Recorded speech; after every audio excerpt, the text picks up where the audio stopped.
But then I get a question about patients, clients being resistant.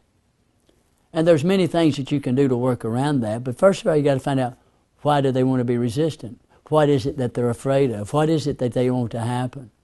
And you also have to realize that suggestions only become permanent with repetition. There's also getting a person into an alpha or a theta brainwave. We always talk about self-talk. But with self-talk doesn't really do a whole lot unless you allow your conscious mind to kind of move aside that critical factor, so that when you're having these thoughts are pure. And the only way to do that is in a meditative or a hypnotic state. So if you're going to say, I'm relaxed, I'm calm, and I'm at peace, but you're just saying it over and over without, okay, let me relax, and then I'm relaxed, I'm calm, and I'm at peace, well, that's going to be okay, except for one thing. And the Chinese were very smart about this. A picture is worth 1,000 words.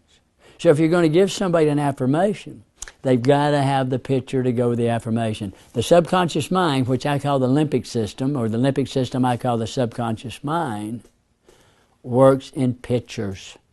Works in pictures. 35% of your brain is made up of the visual cortex, so use those pictures. Focus on those pictures. And those pictures then are going to be determined by two other things. What is your expectation? And what is your perception? Everything based on perception.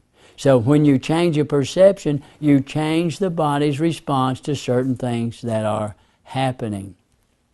So when we change those perceptions, we end up having a biology of change. And that biology of change then will allow us to change the mind, change the brain, which can then change the pain, or whatever behavior it is you want to change.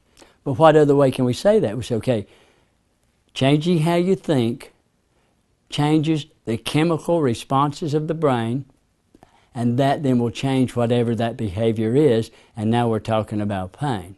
This is very specifically described when you watch the movie, What in the Bleep Do We Know? So I highly recommend that. So hypnosis helps us if we study the why and how of hypnotic techniques that change the mind.